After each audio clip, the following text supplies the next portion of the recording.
In the woods of Westeros lives a woman, small and aged, with skin as pale as milk and eyes red like fire. She dreams of the future and sees into the souls of those she encounters. Many of her prophecies have proven to be true, though some have not yet come to fruition. This woman, known as the Ghost of Highheart, has lived through many historic events in Westeros, including the fire at the Targaryen castle Summerhall. I gorged on grief at Summerhall. I'll have none of yours. The Ghost of Highheart here is seemingly referring to Ginny of Oldstone, who died in the Summerhall fire. Ginny was the wife of Prince Duncan the Small, who defied his father the king just to be with her. According to rumor, Ginny had befriended a dwarf woods witch, but how can we be sure that the Ghost of Highheart is the same witch? In A Storm of Swords, the Brotherhood Without Banners encounters the ghost on the Hill of Highheart, the place where she takes her name. In exchange for her prophecies, she asked only for a song, specifically, Ginny's song. So we know that she was greatly saddened by the events at Summerhall. We know that Ginny befriended a woods witch, and we know that the ghost asked for a song about a girl named Ginny. It seems very likely that the woods witch and the Ghost of Highheart are the same person. But there is more to this. According to the stories, the woods witch Ginny befriended gave a prophecy as well. She prophesied that the prince that was promised would be born from the line of Prince Aerys Targaryen and Princess Rhaella Targaryen.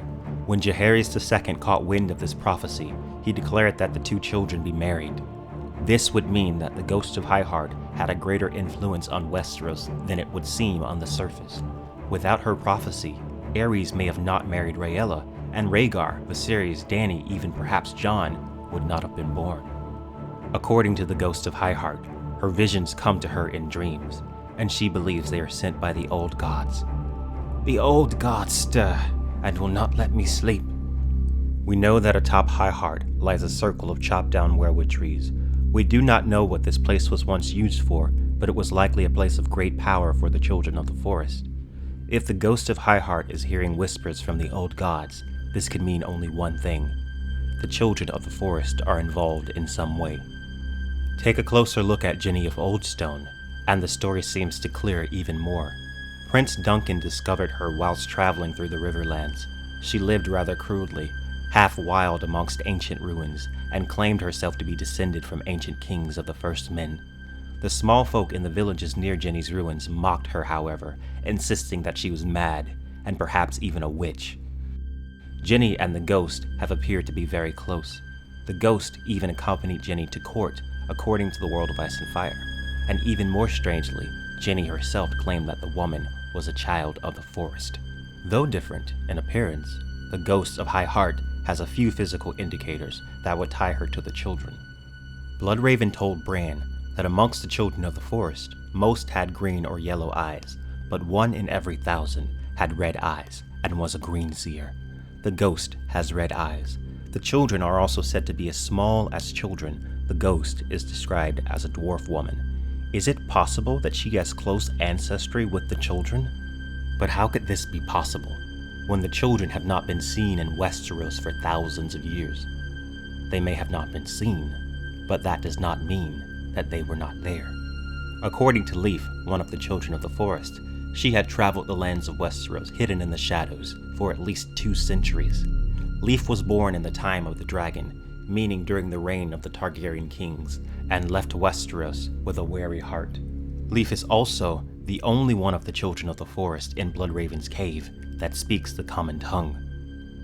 Little is known about the anatomy of the children of the forest, but is it possible that the Ghost of Highheart is somehow descended from Leaf, and may perhaps even be her daughter?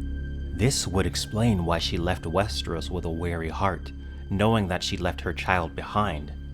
But let's not stop there. There was a reason that Ginny and the Ghost of Highheart were so close. There is a reason that even after nearly half a century, the ghost still grieves for Ginny and asks only for a song of her in exchange for her dreams. There is a reason that Ginny was viewed as strange by the small folk and lived amongst ruins in the forest of the Riverlands. That's right, I am suggesting that Ginny and the Ghost of Highheart were more than just friends. I am suggesting that the ghost and Ginny are mother and daughter, both likely with the blood of the children of the forest and the First Men. But this brings up another question. Why would Leaf have a half-human child in the first place? Perhaps the reason is because a child that was at least part human would blend in easier amongst humans. Leaf also said that she walked Westeros to listen and learn.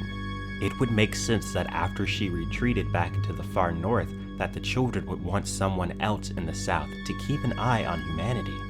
The ghost, in fact, does seem to be still in contact with the children, mentioning that the old gods whisper to her at night, aka the weirwood trees. And Jenny of Oldstone herself would have been queen of all the 7 kingdoms if not for Duncan renouncing his crown in favor of his younger brother.